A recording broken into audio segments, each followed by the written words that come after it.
Hey guys, so I have for the first time in 11 years, the sufficient stability and that I'm actually able to record a video like this. I'm just coming out of survival mode. I've posted a couple of videos in the past about talking about how the people who murdered Theo Hayez, he was murdered, by the way, 1000%. Yeah, I know. Like the story that the cops made, freaking crappy, useless, corrupt, um, inexpressibly awful Byron Bay cops made up. They just they covered it up. It was very obvious evidence. Nothing made sense. Oh, he just disappeared into the ocean. Bullshit. Yeah, he was. I will start off by saying that I get these prophetic dreams, and regardless of what your spiritual or religious beliefs are, there is demonstrable, verifiable evidence that I do have this psychic ability because I do get shown stuff and then it happens. And, I was shown it ahead of time. I have a playlist for this. Put a link in the description box below. I was shown the Russian invasion of Ukraine vividly in a dream 9 weeks before it happened. I was shown that the first big missile strike on Israel by Iran in a dream before it happened. I've had like 12 prophetic dreams fulfilled. So there's you can believe it or not, but there's some evidence, there's scientific evidence that I have some of these abilities, and that they're real, they're legit. And you watch more of my dreams will fulfill in the future. It's somewhat incidental to this case, but not entirely. I did have a dream recently where God confirmed to me, yes, like I kind of knew it already, but God just showed me. I was Theo Hayez, and I was lying on the ground, and I was kind of going in and out of consciousness, and I saw the face just appear over me with dark sunglasses, evil face of the guy who attacked me, and this was Theo Hayez being murdered. Confirming that the guy who led the small group that almost murdered me did. Yeah, they did it. They did Theo. They killed him. Uh, I met a psychic when I was in Vilcabamba in 2023, and I was just casually talking about this case with a friend, and she overheard me, and she went, "Oh!" And I said, "Oh yeah, I was homeless in Byron Bay, and in late 2018, these serial killers they almost killed me. I'm pretty sure I'm like 99% sure they killed this other guy named Theo Hayez." And she shut her eyes and went, "Oh my gosh! Oh yes, they did." And she was getting this full on. She described it as like she gets these like TV like images. She was being shown all this stuff. She actually asked not to be shown the murder apparently because it was so. Um, but this woman, I get again, like the psychic stuff is somewhat incidental to my experience here, but not entirely. And same with this individual. I'm keeping things very vague to protect this person's anonymity. They may actually have a role in helping to solve this case because I will say this person is the real deal. This person does have this ability from spirit, as she calls it. That's I would say God, but she has tracked down the bodies of young men who were murdered in wilderness areas and like found the skeletons to give the mums peace. Like she is the real deal. Again, like you might believe in it or not, but um, and she said to me at the time, yeah, he was murdered. And she said these people they're complete psychopaths. That's what I felt. And she said they probably, I mean they them. She said they probably ate him. Like it's that bad, like that evil. Um,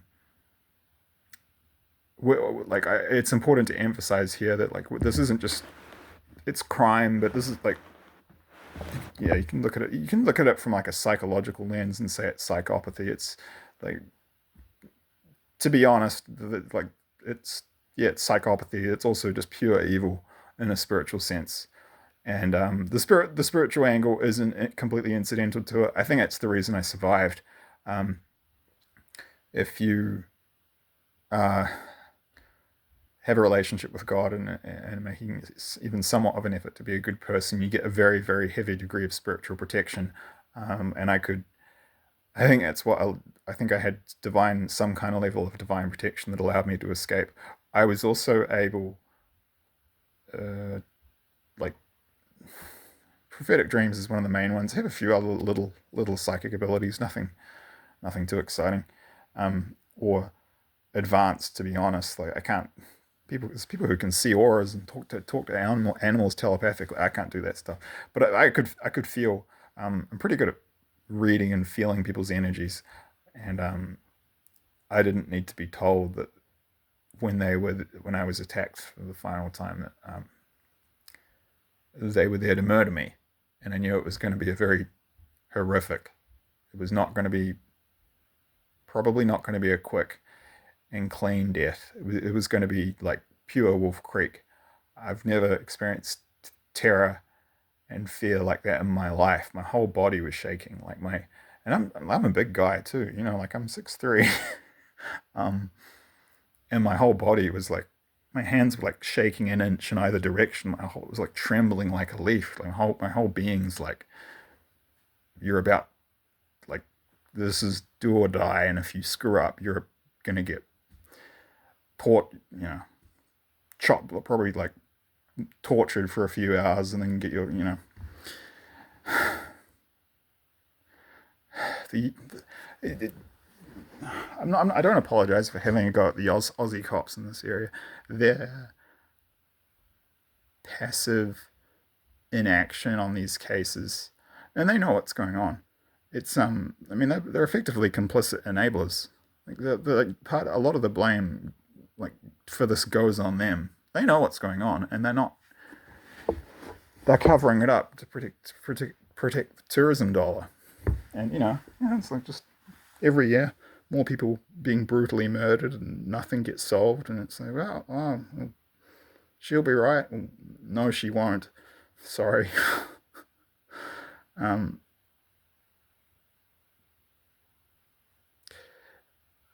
nothing against Australians.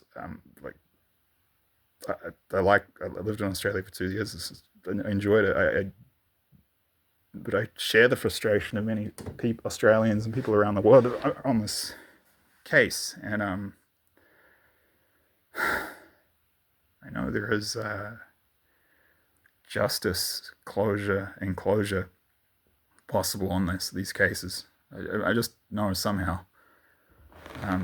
Is that saying, nothing with God, nothing is impossible without God, which is true, by the way. That you're not going to help. I mentioned that in the previous video, so there's not much need to reiterate it. You're not going to get any help from the police, like at the regional or state, provincial. I don't know, like Byron Bay, state, New South Wales, or national level.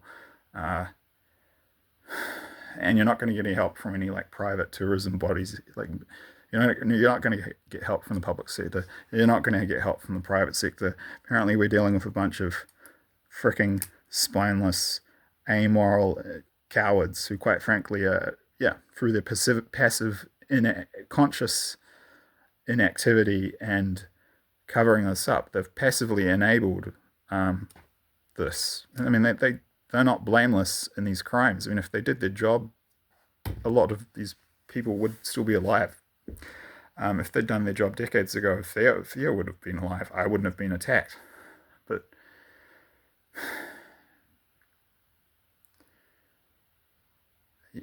yeah, so like, I don't know what the solution looks like, but that's partly why it's important that I speak out. Well, I think there's a few reasons. One, it will help to raise awareness, because these people are still active and murdering people.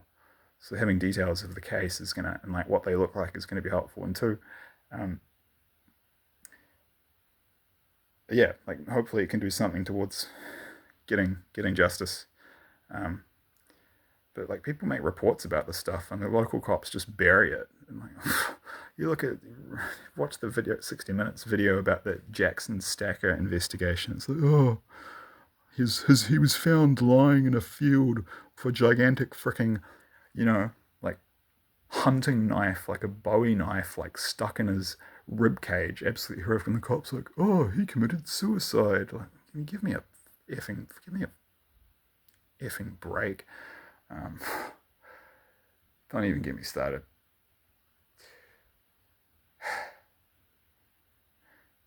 So you just dispel any faith and respect for the Aussie cops on this. I'm not saying all Australian cops are bad, because they're not. I know they're not, but these ones are crap, and they don't, you know. And when you don't do your job, and dozens, looks like hundreds of people die as a result, like, you know.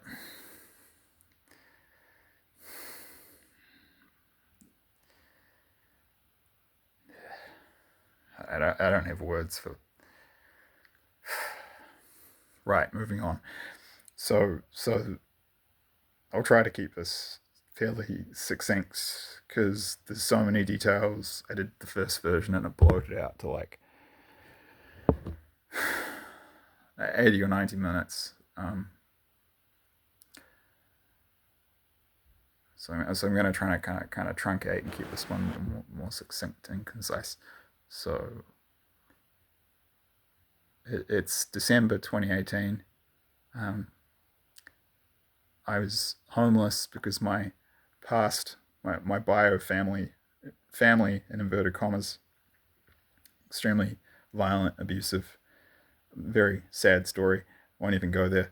There were reasons. Suffice to say, there were reasons I was homeless in the scrublands surrounding Byron Bay, despite the fact that I grew up in an upper middle class house in a fairly ritzy suburb in Wellington, and went to the most expensive private school.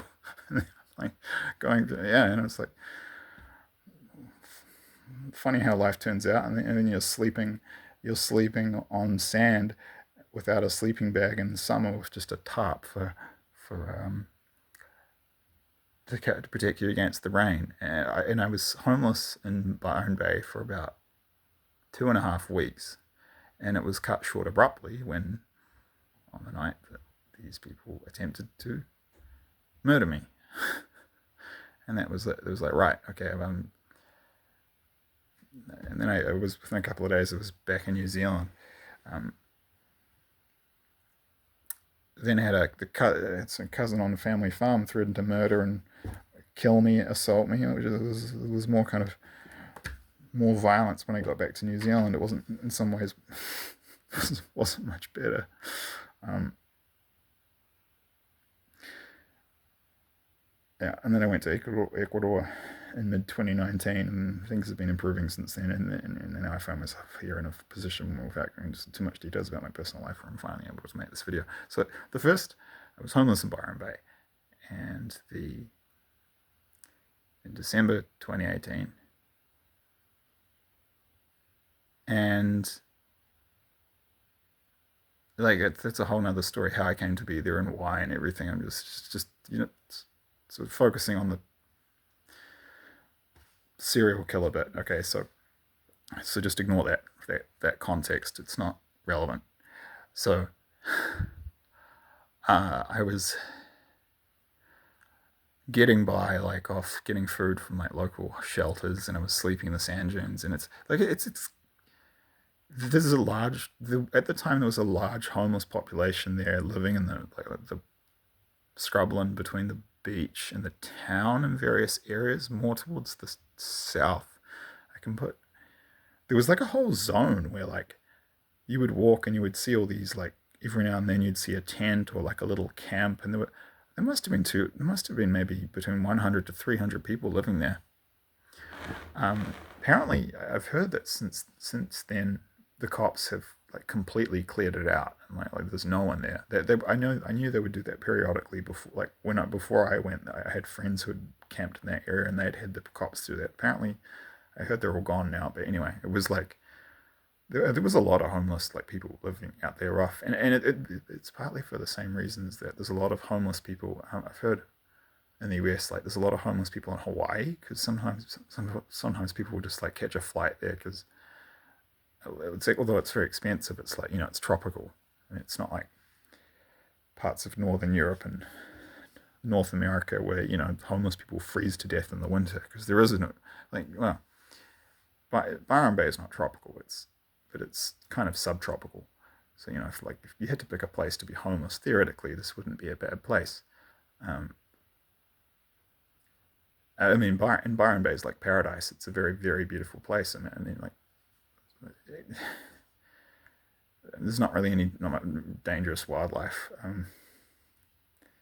But as it turns out, it's actually an incredibly dangerous place to be homeless. But even to be hiking, even to be traveling alone,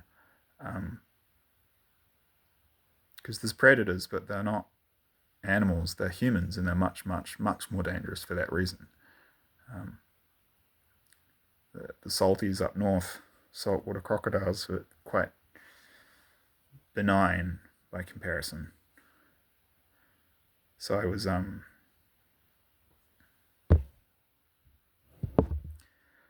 first encounter was I don't remember the date. It was sometime in December 2018, and I had this large Macpac pack. That's a New Zealand Macpac is a New Zealand hiking tramping company. This large Macpac pack. It was like 70 or 80 liters, and I had most of my gear in there. And then I had the situation was so ridiculous. I just let it go.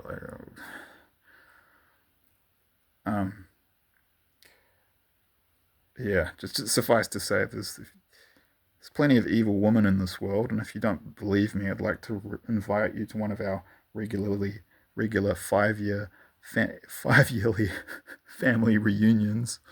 Uh, you'll meet a few yourself, and then and the men in my family, some of the men in my family are just as bad, completely demonic. It was just so absurd. I was there with this, like, I'm from like I don't know what like the wealthy suburbs in Melbourne are, or like Sydney, but like the top 10 or 15% by income. That's like the kind of area I'm from. Eastbourne and the Bays and Wellington, and then you would find yourself homeless. It's like it's pretty bit of a shock to the system, and it's freaking weird too, man. Like, I mean, like I'm out there with this big pack with most of my gear in it, and I have this little day pack, and I have my freaking laptop in a laptop bag, um, along with my cell phone. And I left this one morning. It was a sunny morning. I left my campsite in this scrubby area near the sea, and I went down to the sea for a swim. Usually, I would take all 3 bags with me. This morning, I was like, you know what? I'll risk it. I'll just leave my big bag at the campsite. Um, yeah, and so I left it there, and I went down to the beach just with my day pack and my bag of my laptop. I reasoned that I could. It was a risk, but it was okay. I think it's. I don't think anyone's going to touch it. But when I got back to my campsite, my bag, I saw that my backpack had been opened and rifled through, and I went through it, and there was one. I had some. It was mainly just like clothes and just I had some notebooks. Everything had been gone through though, but there was one item of value that was relatively new. I'd only purchased it like a few months ago. I think it's an Australian company. They make kind of like country, outdoor, rural clothing, and like boots, equipment, and stuff, that kind of stuff. It was a RM. I think it's the name of the company. RM Williams belt, leather belt. It would cost about. I think it cost like 80 or 90 Australian dollars, and it was quite new. And I saw that had been taken, and then I looked over, and there is this guy, Australian of European descent, like white, but his skin was actually quite brown and kind of like how would I describe it, leathery. He looked early 40s, but he was wearing his sunglasses and he had this really weird dark energy. It was really weird, uncomfortable feeling.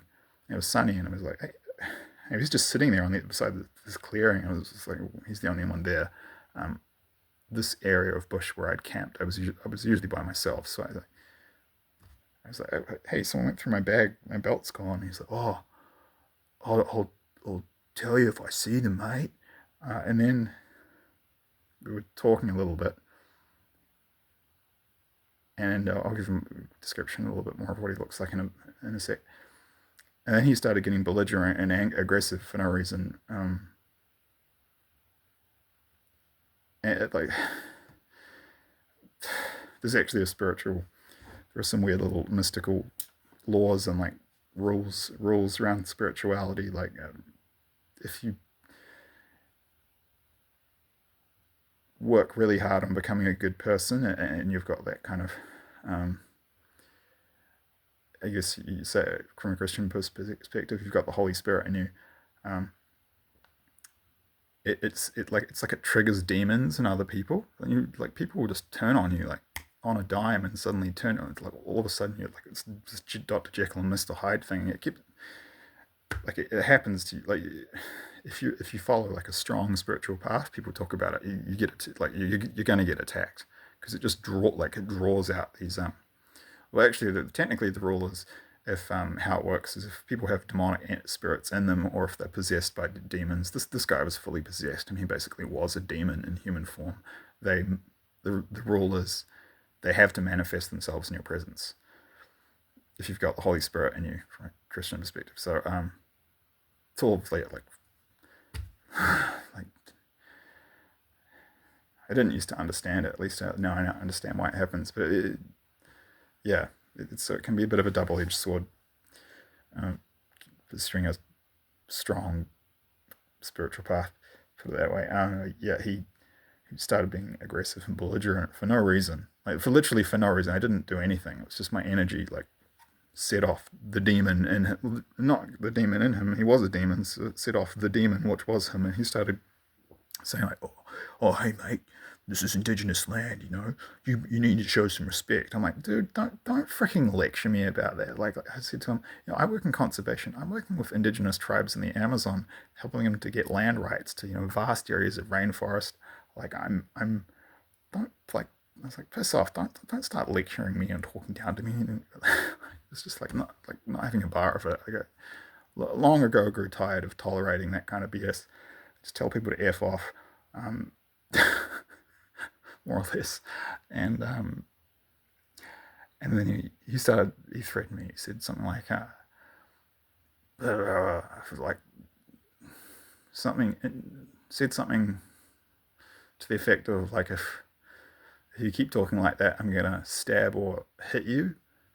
And he said, I remember him saying, that's your final warning. And it's like, right, final warning. You only gave me one warning, but it was okay.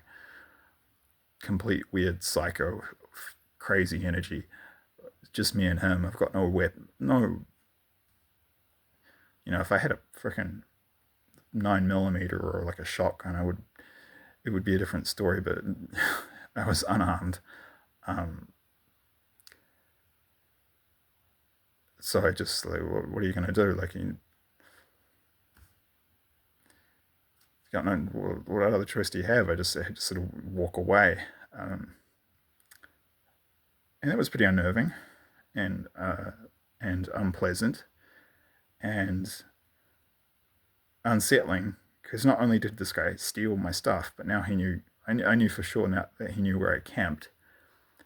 So I could get my throat slit while I'm sleeping, or meet some other fun, horrific end, Wolf Creek-esque end. So I decided, right, well, obviously, right now I have to move. Now it's important to point out, I'll put a Google pin to where this happened. This first encounter happened very, very close to where it was shown that Théo Hayez took off running. This is one of the reasons I was like certain when I heard what happened to him, it was the same people that got me, and I could feel it. Like if the cops didn't catch them after they tried to kill me, they're still hanging around. They're just like sharks circling. They're complete predators, these people. I knew I wasn't the first. I knew I wasn't going to be the last. I knew if nothing was done, they'd go for someone else, and sooner or later they'd get them. They got Théo, and I'm pretty sure they're still going. It's worth pointing out that the number of people, and it's people have talked about this in other videos on the subject. It's actually the idea of a, quote, Byron Bay serial killer is somewhat of a misnomer. It's actually the whole region, the Northern Rivers region of New South Wales, of quite a large geographic area, which includes Byron Bay. But the number of people who have, I think it's something like 63 women, but then the number of men is way high. It's like 170 or close to 180 over the past 40 or 50 years. I mean, we're talking potentially, I think, over between 200 and 300 people killed, or murdered in this region in the last, I think it's like 30 to in the last 1 to 50 years. So it's important to point out that the people that killed Théo and that tried to kill me, they're part of it. But there could be one, maybe there's another one, serial killer, or another group. Maybe there's a couple of groups. It might. Okay, so it's just important to be aware of. But just a little bit more detail about what this guy looked like. He another little spiritual rule. I just have to throw this in. It's that saying, never trust a man who wears sunglasses indoors. It's because at a spiritual level, it's like, I don't want you to see me like I'm hiding something from you. It's like, don't look into my eyes, don't look into my soul, because if you look at someone's eyes, you can get a lot of information spiritually. They can tell, like, if you get sensitive to energy, you can see if someone's a good person or a bad person, or even if they're possessed by demons. If you look at their eyes, so it's like hiding your eyes. It's like, why are you hiding who you are? Like so this guy was wearing sunglasses, but he had kind of dreadish. His hair was kind of in dreads. He wasn't short, but he definitely wasn't tall. He must have been like 5'4", 5'5". He's very, very skinny, wiry. The vibe I got was like kind of like a zombie meth demon. Like, you see those memes online, like people whose bodies have been destroyed by drugs like crystal meth, and he kind of looked like that. So straight up, I'll just tell you, I think he's demonically possessed. You're basically, isn't like, you're barely dealing with a human at this point. It's like mostly demon. That's my lens on it. Like, psychological terms, you'd say like psychopath. But yeah, like so he's white, of Australian European descent. His skin was very sort of dark brown, from very, very heavily tan. He had this sort of dreads. Hair was wearing like kind of like a black singlet, like kind of short cut off jeans. So I moved, and then I moved to this site on a little peninsula headland. I kind of scouted it out. I'm like, okay, I need to get away from these people. I need to move, because now they know where I live. I'm sleeping. So I immediately moved that night, and I kind of scoped this area out. But you wouldn't believe it. So it turns out this guy was homeless. He might have been homeless. Maybe he had a house somewhere, but he would definitely spend part of the time living homeless. But he had like a rotation of camps he would go around, and you wouldn't believe it. Like Murphy's Law. Like, the place I moved to ended up being, okay, I made a camp on the side of this little hill on this headland, and there was this what appeared to be abandoned campground at the top, and I actually like used it as a toilet one day. I mean, like, don't get me wrong, this is in the middle of the wilderness, and this is like put it this way, there's some logs, some eucalyptus logs around there, and I added a log of my own, and it wasn't of an insignificant size. So, and I made this camp. Oh my gosh! I made this camp on the side of this, on the hillside, maybe like 25 meters away from like the crest of this little knoll that overlooked the coast, like on the side of the hill. In this, it was like a trench, and that night I heard them come up, and they found it, and he was like swearing, and he was really angry. And it was with this woman, Australian woman, who was she was really tall, and there were 3 people. Second, him, this guy, two women, and they're all Australians of European descent. She was like rail thin and like quite tall for a woman. Had like sort of long hair as well, kind of like in dreads from memory. But she was like a rail, like rail thin again. Had that kind of like meth, like physique body destroyed by meth look. I heard them ranting and raving, and then I spent this fun night. Like, it rained that night. I'm sleeping in this freaking ditch with my tarp, and I'm like drifting in and out of consciousness, having vivid nightmares because I'm near these demons who like, if they knew I was there, they'd kill me. I was just like, it's so extreme, man. And then like then I knew I had to move again.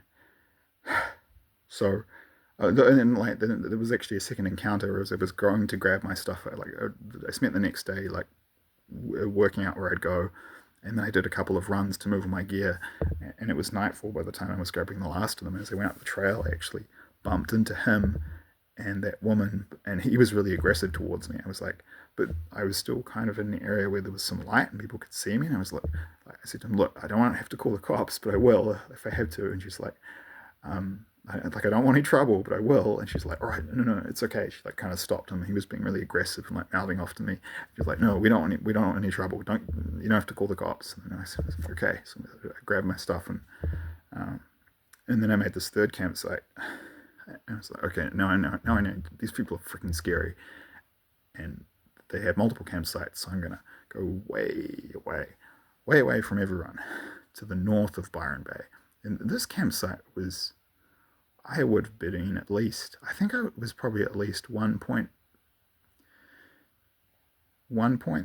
between 1.2 and 1.5 kilometers north of Byron, in an area that's just, there's nothing really. It's just scrub. There's no one there. And even in the daytime, there's hardly anyone there. Like all the swimmers and everyone, like no one, there's very few people go that far up. It's kind of deserted, basically. And I made a little campsite, and this time it seemed different. Like there was, I think it was like 8 or 9 days before the next encounter, so they'd lost me this time, or perhaps better said, I'd lost them, which was my intention. And I had a flatmate, which was this blue tongue lizard. He would just sit there, come out of his bro, hey amigo, say hello to him. I love animals that work in conservation, so just and none of this. It's weird too, man. Like I had so many beautiful memories there, like the swimming and the like waking up in the morning and like swimming in the ocean there with crystal azure skies and that beautiful water. You'd see dolphins and like um I don't know what's going on, but I've never seen so many beautiful women in one place in my life. I think it's because it's really wealthy, and then you've got these people who are interested in kind of like high consciousness living anyway. So and then these beautiful memories, like working in conservation of these amazing I forget what they're called. These gigantic cockatoos that with the bits of yellow in the front, like running, flying around in big flocks, feeding on banksia and other like native Australian plants. There's a lot of parrots. There's such beautiful birds. It's so weird, like so much beauty like that, but then just pure horror beneath the surface. But people need to know, like, because if you don't know, you can't protect yourself. Like, look at this. Like, there was a recent documentary that's come out on Netflix, which I watched called "The Shark Whisperer," and like, not gonna. Like, I found it interesting. I found it interesting. I'll say that. But various people have various takes on whether what Ocean Ramsey is doing is a good or bad thing. But they made a comment in the documentary that I thought was interesting in relation to what happened to me, which is that in the majority of shark attacks, people had no idea that they were about to be attacked, so they couldn't prepare themselves. So that's partly the purpose of this video. It's like to make people aware, so they can be forewarned is forearmed, and like they can be on guard. You can be on guard because there are human sharks. Like I said, they're much more scary than any shark. They're much more scary than any saltwater crocodile, than any animal predator you can think of. Because they're human, much more intelligent. So I thought I'd lost them, but then I did see them walking past, and it was the guy, and he was with the woman, and there was a third woman, and she was shorter. She was Australian, European descent, but shorter. Yeah, like I said, shorter. And then just, I mean, looking back on realizing how they operated and who these people were. I mean, I don't think I was the first. I think I'd killed people before, and then they killed Theo, and I think they've killed people after that. So we're talking about human predators, and I was stalked and tracked like an animal, but I wasn't aware they were doing this. So I remember when I walked past them, like it seemed like they didn't see me, but they were obviously acting consciously like, oh, I haven't seen you. But it was like, I've been deer hunting in New Zealand. It's like that. You deer stalking. You're stalking them. Like you don't let them see you. This is the part of the danger. This is like what people need to be aware of. These are human predators that stalk and hunt and brutally murder humans. Yeah, and then so I'll wind up and just finish off like to the culmination of the horror story. Well, it wasn't a horror story. It was actually a lucky escape. Could have been. It did end. It is a horrific horror story, and it was the end of. It's been the end of many lives in the area. It's got to stop, man. It's got to stop. It's,